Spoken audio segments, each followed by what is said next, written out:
Welcome to this updated 2026 tutorial for AudiFab Spotify Music Converter. In the next few minutes, you'll learn how to save Spotify songs, playlists, albums, podcasts, and audiobooks as MP3 or other formats. Let's get started. Open the latest version of AudiFab Spotify Converter. AudiFab supports both app mode and web player mode. Here we focus on app mode. Find the songs you want to download in Spotify app.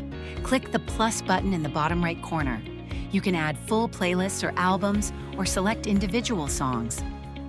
Enable filter converted to skip songs that were already downloaded.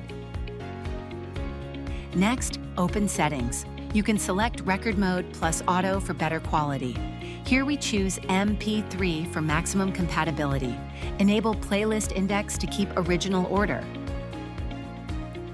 You can also customize organized output.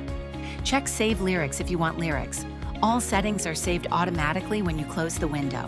Now click the Convert button to begin. AudiFab will automatically process and convert your selected Spotify tracks. When finished, click the folder icon in the conversion window to open your output files. You can also click Add More to continue converting additional songs, or go to the History tab to access your converted files anytime.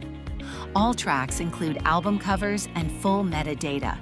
You can now transfer the files to USB MP3 players or any device for offline listening. You can also select songs and use extra tools, such as one-click upload to iTunes. And if you need more, the Tools section includes extra features like CD burning and audio utilities. Everything you need in one place. And that's how you use AudiFab Spotify Music Converter. If you found this video helpful, please like and subscribe for more AudiFab tutorials. If you have any questions, leave a comment below. Thanks for watching, and enjoy your music with AudiFab.